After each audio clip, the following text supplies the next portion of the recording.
Welcome to this explainer. Today, we are going to completely demystify the absolute master wiring diagram of the human head and neck. You know, if you've ever wondered exactly how your brain physically connects to your senses, your muscles, and even your internal organs, well, you are in exactly the right place. We're going to look right past all the complicated, dense anatomy and start seeing this as the functional, incredibly elegant system it truly is. We are talking about exactly 12 precise neurological pathways. Just 12. Yet these 12 pathways dictate absolutely everything about how we experience the physical world, how we communicate with each other, and honestly, how we survive. Right at the base of the brainstem, there's this complex web of nerve roots extending outward. And the trick here is to look at this biology not as some list of dense medical jargon you have to memorize, but as an elegant, functional blueprint. Think of it like your core processor reaching out to boot up the rest of your hardware. To help make sense of it all, here is our roadmap for today. We'll cover the master wiring blueprint, sensing the outside world, controlling your eye movements, the face, jaw, and tongue, the systemic vagus outlier, and finally, the complete neurological picture. All right, let's kick things off with part 1, the master wiring blueprint. So instead of just blindly counting from Roman numeral 1 to 12, we really need to understand the underlying architecture. It's like a highway system. Every single pathway functions in one of three ways. It's either a sensory nerve, acting as a pure input for environmental data, a motor nerve, acting as a pure output to control muscles and glands, or a mixed nerve, acting as a dual pathway that carries both inbound and outbound traffic at the exact same time. And the cool thing is, all 12 distinct nerves fall perfectly into these three foundational buckets.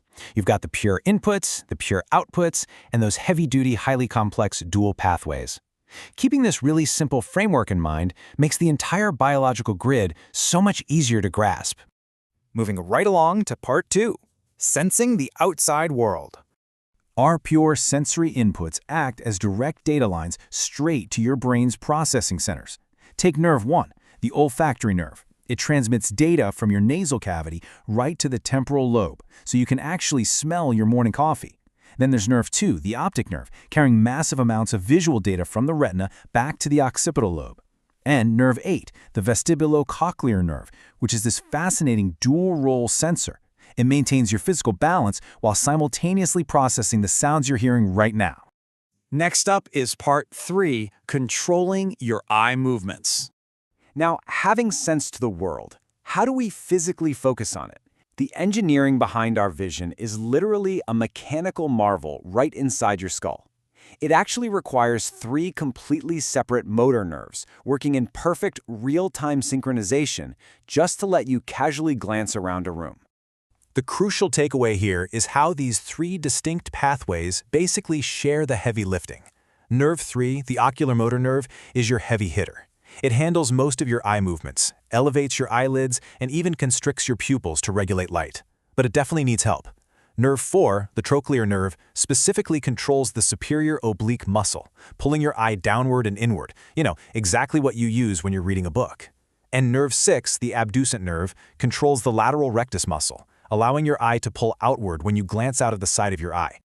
But pure outputs aren't just for the eyes. Extending further down, we hit nerve 11, the accessory nerve, which targets muscles to control your head and shoulder movements. And right alongside it is nerve 12, the hypoglossal nerve. This one is entirely dedicated to the insanely complex mechanics of your tongue. Without this specific pure output, articulating speech or even swallowing your food would be completely impossible. Which brings us to part 4, face, jaw, and tongue. So here we get into those two-way streets I mentioned earlier. These highly complex sensory and motor loops literally define your daily human interactions. I mean, this is the exact wiring that lets you feel a cold winter breeze on your cheek, forcefully chew your dinner, and then smile about how good it tastes. Let's quickly break down the genius of these dual pathways. Step 1, nerve 5, the trigeminal nerve, brings in the sensory feeling of your face while simultaneously driving the motor function of chewing. Step 2, nerve 7, the facial nerve, brings in taste data from the front of your tongue, all while sending out motor commands to create your facial expressions. And step 3, nerve 9, the glossopharyngeal nerve, handles taste for the back of the tongue while driving saliva secretion and pharynx movement to help you swallow. It is a perfectly choreographed biological relay. Okay, so we've got the eyes, the face, the mouth, the neck, and the shoulders comprehensively covered. But you might have noticed a pattern here. All of these nerves operate strictly from the neck up, which brings up a pretty massive biological mystery. What about the rest of the body? That takes us to part 5, the systemic vagus outlier. Get ready for the ultimate biological plot twist. Meet Nerve 10, the incredible vagus nerve. Unlike literally every other cranial nerve we've discussed, the vagus pathway completely escapes the head. It drops all the way down into your thoracic and abdominal cavities. It carries out vital involuntary movements and autonomic secretions, acting as the master regulator for your heart rate and your digestion. It's basically your brain's direct hotline right to your core. Finally, part 6, the complete neurological picture. When you pull back and unite all 12 of these distinct pathways, what you're really looking at is one beautifully synchronized system of human capability. From nerve 1 all the way down to nerve 12, you can clearly see how the pure inputs, the pure outputs, and those heavy-duty mixed nerves all play their very specific roles. Whether it's the optic nerve securing your vision, the trigeminal driving your jaw, or the vagus quietly regulating your heartbeat, every single pathway has a precise, undeniable purpose. You know, realizing the sheer synchronized complexity it actually takes just to smile at a friend, casually glance across a room, or just digest your lunch, it completely shifts your perspective, doesn't it? It really leaves you wondering, if this much brilliant engineering goes into just the wiring of our head and neck, what other structural marvels are operating quietly and perfectly right beneath your skin right now?